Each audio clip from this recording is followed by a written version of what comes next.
شیخ اعظم سیدنا محی الدین ابن عربی رحمۃ اللہ تعالی علیہ، ان کی کئی چیزیں لوگوں میں ایسی بھی مشہور تھی کہ شیخ محی الدین ابن عربی ایسے ایسے الفاظ بول جاتے ہیں جو شریعت میں ہوتے نہیں ہیں. بہت سارے مسائل ان کے ہیں، لیکن ایک بار شیخ محی الدین ابن عربی بیٹھے ہوئے تھے، کرسی پر ہیں، سامنے مریدین بھی ہیں، بہت سارے ملنے والے لوگ بھی آئے ہوئے ہیں. اسی اثنا میں انہوں نے ایک جملہ ایسا کہا، واقعی اگر آپ کے سامنے بھی ایسی بات آئے تو آپ بپھر جائیں. شیخ محی الدین ابن عربی کہتے ہیں، اے لوگو جو تم سب یہاں میرے پاس بیٹھے ہو، تمہارا خدا میرے پاؤں کے نیچے ہوتا ہے، میرے قدموں کے نیچے ہوتا ہے. سب ظاہر سی بات ہے، جیسے ایسا جملہ سنا تو اٹھ کر کے لوگ بھاگنا شروع ہو گئے کہ آدمی کافر ہو گیا.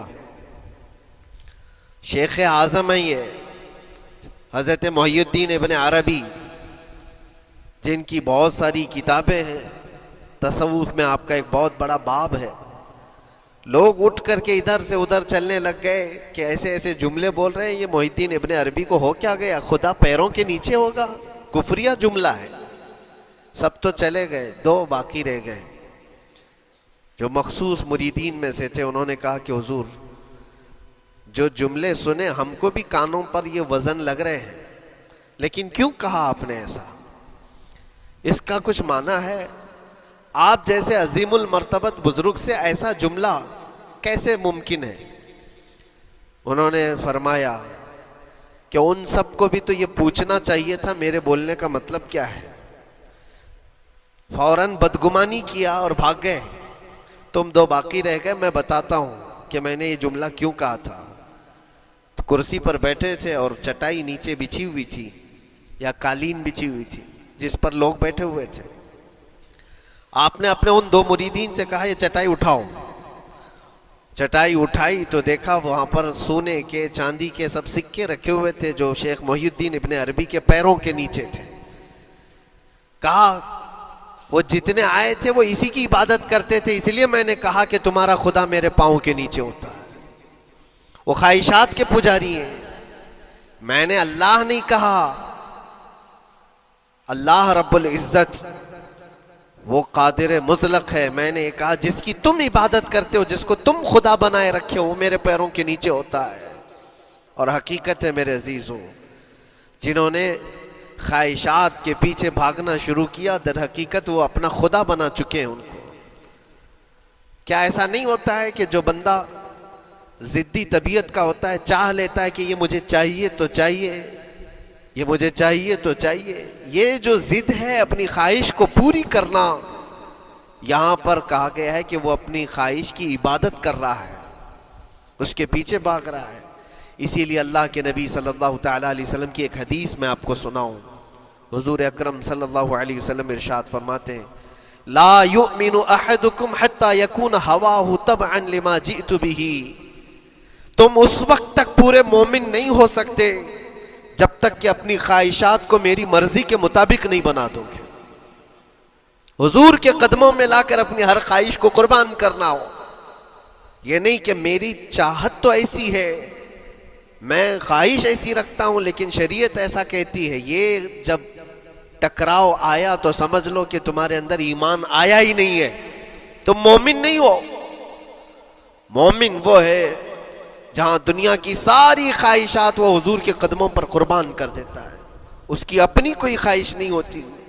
اسی لیے میں اکثر یہ کہتا ہوں ان نوجوانوں سے جن کو کچھ نصیحت کی جائے تو وہ کہتے ہیں کہ مولانا ہماری لائف ہے، ہمیں انجوائے کرنے دی جائے. یہ ابھی تو ہماری لائف ہے، ہماری اپنی لائف کو ہمیں انجوائے کرنے دیا جائے. نادان، کس نے کہا کہ تیری اپنی لائف ہے؟ تیری لائف ہے کہاں؟ زندگی یہ نہیں کسی کی کسی کے لیے، زندگی ہے نبی کی نبی کے لیے. اور نہ سمجھ مرتے ہیں زندگی کے لیے. ارے جینا مرنا ہے سب کچھ نبی کے لیے. جو خواہشات کو لا کر کے حضور کے قدموں پر رکھ دیتا ہے تو پھر وہ کہتا ہے میرے عزیزوں، وہ پھر آ کر کے یہ کہتا ہے اپنی خواہشات، اپنی طبیعت جہاں سب مر جاتی آدمی کی، اس کی اپنی کچھ نہیں ہوتی، تب اس مومن کی زبان سے یہ نکلتا ہے، یا رسول اللہ زمین و زمان تمہارے لیے، مکین و مکان تمہارے لیے، چنین و چنا تمہارے لیے، بنے تو جہاں تمہارے لیے، ہم آئے یہاں تمہارے لیے، اٹھے بھی وہاں حضور کے لیے۔ اس کا اپنا کچھ نہیں ہوتا، اپنی خواہش ہوگی تو میں کرتا رہے گا، اور جتنی خواہشات کے پیچھے بھاگتا رہے گا دنیا اس کا پیچھا کبھی نہیں چھوڑتی، اور نہ ہی دنیا اس کو کبھی سیراب ہونے دے گی، کبھی پیٹ بھرنے دے گی ہی نہیں، وہ بھوکا ہی رہے گا، وہ پیاسا ہی رہے گا جو دنیا کے پیچھے بھاگتا ہے۔ ایک مرتبہ سیدنا عبداللہ ابن مسعود رضی اللہ تعالیٰ عنہ غمگین بیٹھے ہوئے تھے، کسی بات کا غم ہوگا، نبی پاک صلی اللہ تعالیٰ علیہ وسلم کا گزر ہو رہا تھا، آپ نے دیکھا، حضرت عبداللہ ابن مسعود سے پوچھا کہ غم کیوں ہے، تو آپ خاموش رہے، تو اللہ کے نبی صلی اللہ علیہ وسلم نے ایک جملہ فرمایا جو آج ہم سب کے لیے سبق ہے میرے عزیزوں، فرماتے ہیں لا تکثر ہمک ما یقدر یکن، اپنے غم کو زیادہ مت بڑھا، جتنا لکھا ہے اتنا مل کے رہے گا، وما ترزق یأتک، جتنا اللہ نے رزق لکھا ہے وہ آ کر رہے گا، وہ تیرے پاس آ جائے گا۔ غم کب بڑھتے ہیں انسانوں کے؟ ہمارے اندر جو ٹینشن جس کو آپ کہہ رہے ہو، فرسٹریشن کہہ رہے ہو، یہ سب چیزیں انسان کی زندگی میں کب آتی ہیں؟ جب یہ اپنی لو اور اپنی خواہشات دنیا سے لگاتا ہے، خالق سے اگر لگاتا ہے تو پھر اس کے غم نہیں بڑھتے، بلکہ غموں کا مداوا ہے۔ اسی لیے بزرگوں نے فرمایا کہ اگر ٹینشن فری جینا چاہتے ہو تو انسانوں سے امیدیں کم کر لو، اللہ کی ذات سے یقین بڑھا لو، اس کی ذات سے یقین بڑھاؤ۔ ہم نے دیکھا ہے اپنی زندگی میں جس سے ہم ملتے رہے، جس سے کچھ خواہشیں رکھتے رہے، یا جس کے متعلق کچھ امیدیں وابستہ کر رکھی، یہاں امیدیں ٹوٹ جاتی ہیں، پھر انسان کا غم بڑھتا ہے، انسان مغموم ہو جاتا ہے۔ اللہ کی ذات سے جو وابستہ ہوا اور وہاں جو آس لگایا، وہ ہر دن بشاشت کے ساتھ جیتا ہے، یقین کے ساتھ جیتا ہے۔ اسی لیے میرے عزیزوں، یہاں جس نے بھی اپنے خواہشات کو دنیا کے ساتھ لگایا ہے اسے کم کرنا ہے۔ لا تکثر ہمک ما یقدر یکن، اللہ کے نبی فرماتے ہیں اپنے غموں کو زیادہ مت کر، جتنا لکھا ہے اتنا تجھے مل کر رہے گا۔ اس دار فانی میں، اس عمل کی دنیا میں ہم نے اپنے بہت ساری چیزیں پھیلا رکھی ہیں۔ ایک چیز میں آپ کو بتاؤں کہ کبھی کبھار میں دیکھتا ہوں موبائل کو، اب سب کے ہاتھوں میں موبائل ہے، اور کبھی کبھار یہ اسٹک بھی ہوتا ہے، اچھی کمپنیوں کے موبائل بھی اسٹک ہو جاتے ہیں، یا تو کبھی بہت زیادہ بیٹری گرم ہو جاتی ہے اور موبائل بھی گرم ہونے لگتا ہے۔ پھر اس کا حل کیا ہے؟ ایکسپرٹ سے پوچھتے ہیں، موبائل کبھی ہینگ ہو رہا ہے یا کبھی بہت بیٹری گرم ہو رہی ہے، اس کے ریزن کیا ہے؟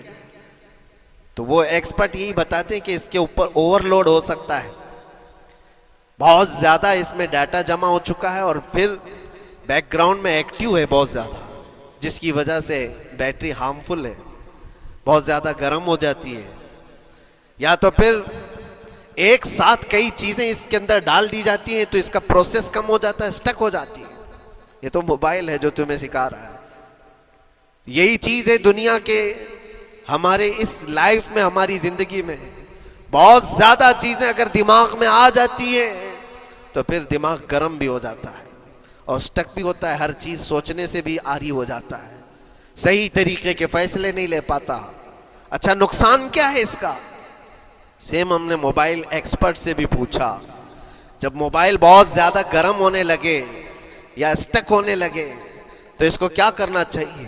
تو ایکسپرٹس بتاتے ہیں کہ اس کے ریڈیشن بہت زیادہ ہوتے ہیں اس وقت، اور یہ نقصان پہنچا سکتا ہے، جو استعمال کر رہا ہے اس کے دماغ پر بھی اثر کرے گا، آس پاس کے لوگوں پر بھی اثر کرے گا۔ ایک موبائل کے اوپر اگر زیادہ لوڈ آ جائے تو اس کے ریڈیشن آس پاس سب کو خراب کرتے ہیں۔ یہی حال انسان کی زندگی کا ہے۔ تمہارے دماغ کے اوپر اگر غم زیادہ بیٹھ گئے اور بہت زیادہ دماغ حاوی ہو گیا تو خود کا تو نقصان کرو گی ہی، آس پاس جتنے ہیں سب کا نقصان کرو گے۔ تمہاری وجہ سے تمہارے ماں باپ بھی پریشان، تمہاری اولاد، تمہارے بیوی بچے سب اس پہ ان سب چیزوں میں ملوث ہو جاتے ہیں۔ اب اس کا علاج کیا ہے؟ کہا گیا موبائل کو آف کر دو، ڈیٹا کم کر دو، اس کے اندر سے کچھ چیزیں ڈیلیٹ کر دو، پھر یہ اپنے نارمل حالت میں آ جائے گا۔ سیم آپ کے لیے بھی ہے، دماغ میں دنیا کے بہت سارے فطور بھرے ہو تو تھوڑی چیزیں ڈیلیٹ کر دو، تھوڑے دنوں کے لیے اپنی اس ایکٹیو لائف کو روک دو اور آ جاؤ اللہ کی بارگاہ میں اور آنکھ بند کر کے اس کی طرف لو لگاؤ، اس لیے کہ ہماری بیٹری جو چارج ہوگی وہ خالق کائنات سے ہی ہوگی، بنانے والا ہی بہتر جانتا ہے اس کی زندگی کس چیز سے چلتی ہے۔